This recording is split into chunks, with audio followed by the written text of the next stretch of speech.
Hello friends, कैसे हैं आप सभी। उम्मीद करता हूँ आप सभी बहुत ही अच्छे और स्वस्थ होंगे। तो डियर फ्रेंड्स, हमारे चैनल सरल प्रयास पर आपका एक बार फिर स्वागत है। तो ये जो सेशन है ये उन फ्रेंड्स के लिए है जिन्होंने अभी रिसेंटली जो पीएन के एग्ज़ाम्स हुए हैं और हो रहे हैं, 22 अगस्त तक चल रहे हैं ये एग्ज़ाम, उसके रिगार्डिंग ये वीडियो है। और बहुत ही इम्पोर्टेंट पॉइंट पे बात करेंगे, बिकॉज़ ऐसा देखा गया है डियर फ्रेंड्स कि जो ज़्यादा एजुकेटेड, जिन्होंने बीए ग्रेजुएशन की डिग्री ली हुई है, पोस्ट ग्रेजुएशन की डिग्री ली है, उन्होंने भी इस एडवर्टीज़मेंट में एग्ज़ाम दिया था फ्रेंड्स। तो फ्रेंड्स, मैं आपको एक पॉइंट पे इसमें ले जाना चाहूँगा सीधा, ज़्यादा समय ना लेते हुए। देखिए, इसकी जो एडवर्टीज़मेंट निकली थी 25 अगस्त 2024 को निकली थी, एक साल हो गया करीबन, और ये 20/9 तक था इसका एप्लीकेशन डेट। तो अब इन्होंने इसका एग्ज़ाम कराया है फ्रेंड्स, अराउंड अराउंड मान के चलिए अराउंड 1 ईयर के बाद। तो इसमें वैकेंसीज़ अराउंड अराउंड 300 थी, रेगुलर पोस्ट जो आपका था टू फिल 300 वैकेंसी। तो इसमें मैं आपको बताता हूँ कि मेन जो बात थी इसमें क्वालिफ़िकेशन के रिगार्डिंग थी। जो ये पैराग्राफ को आप एक बार पढ़िए डिटेल से फ्रेंड्स।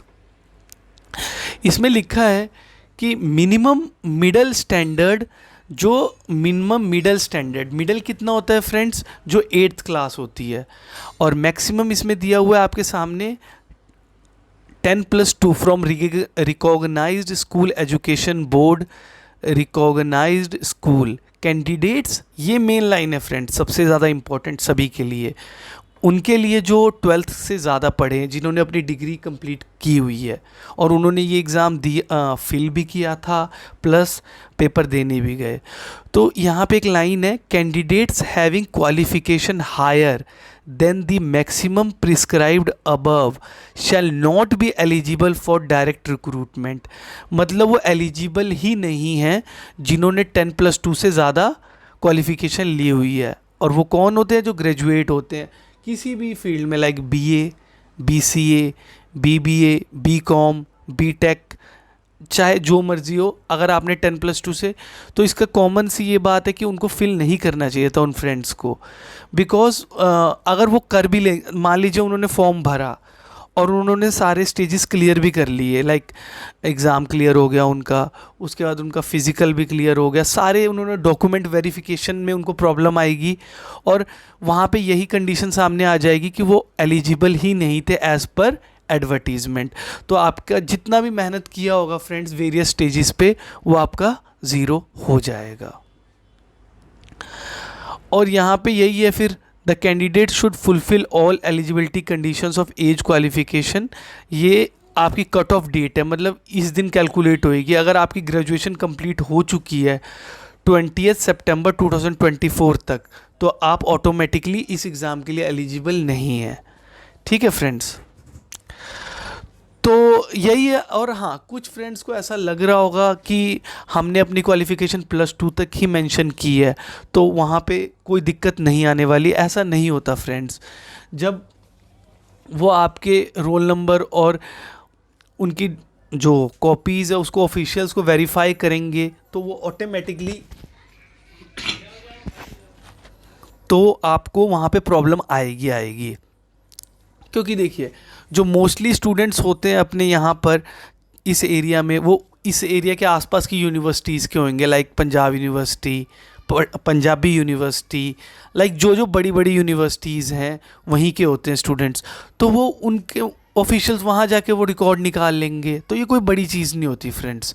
उनको ऑटोमेटिकली पता चल जाएगा। अगर आपने पंजाब यूनिवर्सिटी या पटियाला में जो पंजाबी यूनिवर्सिटी है वहाँ से अगर कोई भी हायर क्वालिफिकेशन ली है, और आजकल जो ये इंटरनेट के टाइम पे, तो इवन अगर आपने इग्नू से भी कोई डिग्री ली है या इंडिया के किसी भी यूनिवर्सिटी से आपके पास डिग्री है, तो आप वहाँ पे प्रॉब्लम में आ जाएंगे फ्रेंड्स। तो यही था, इसमें सबसे इम्पोर्टेंट पॉइंट पे मैंने बात की है फ्रेंड्स। तो इसमें मैं एक ही लास्ट में एक बात कहूँगा मतलब इस सेशन को क्लोज़ करने से पहले, कि जितने भी फ्रेंड्स ने ये एग्ज़ाम दिया है और वो ओवर क्वालिफाइड है, तो उनको एग्ज़ाम दे भी आए हैं तो भी अब उनको बेनिफिट नहीं होने वाला नेक्स्ट स्टेज दे के भी, क्योंकि at the time of document verification they will be automatically, their candidature will be rejected. तो यही था इस सेशन में फ्रेंड्स। उम्मीद करता हूँ कि जो ये सेशन है ये आपको हो सकता है बुरा लग सकता है, लेकिन जो रियल बात है, जो एक ऑथेंटिक जो पॉइंट्स है वो मैंने आपके सामने रखे हैं डियर फ्रेंड्स। तो इसमें बाकी आपकी इसमें यही डिटेल्स वगैरह दी हुई हैं फ्रेंड्स, ठीक है।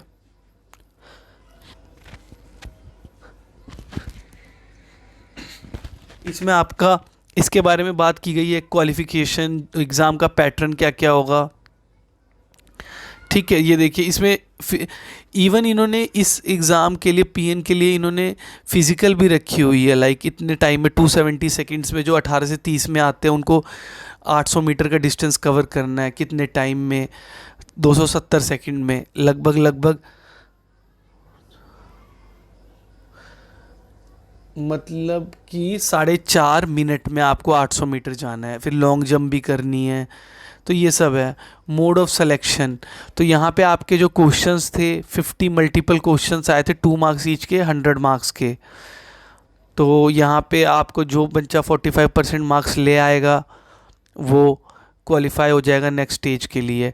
तो यहाँ रिटन टेस्ट के लिए इन्होंने बोला 10 टाइम्स लिया जाएगा। तो 300 वैकेंसीज़ है, तो आपके 3000 कैंडिडेट शॉर्टलिस्ट किए जाएंगे, किसको छोड़ के, पीडब्ल्यूडी को हटाकर। और ये रिटन के टेस्ट के मेरिट के आधार पर आपकी मेरिट तैयार होगी, जिनको फिजिकल एंडोरेंस टेस्ट के लिए बुलाया जाएगा, जो कि सिर्फ क्वालिफाइंग इन नेचर होगा। इसका मतलब मेरिट सिर्फ आपकी जो आप ये 50 मार्क्स 100 मार्क्स का पेपर दे रहे हैं उसके बेस पे ही बनेगी डियर फ्रेंड्स। तो यही था कि इसमें इससे ये पता चलता है कि आपको अपने जो 100 मार्क्स का पेपर है उसमें आपको ज़्यादा से ज़्यादा नंबर लाने थे फ्रेंड्स। तो इस सेशन में अब अगर उम्मीद करता हूँ कि जो भी मैंने आपको समझाया उसकी अंडरस्टैंडिंग हुई होगी। तो अगर आपको ये चैनल का कंटेंट अच्छा लगा है तो आप हमारे चैनल सरल प्रयास को सब्सक्राइब कर सकते हैं। तो इस सेशन में इतना ही फ्रेंड्स, मिलते हैं नेक्स्ट क्लास में, तब तक के लिए थैंक यू।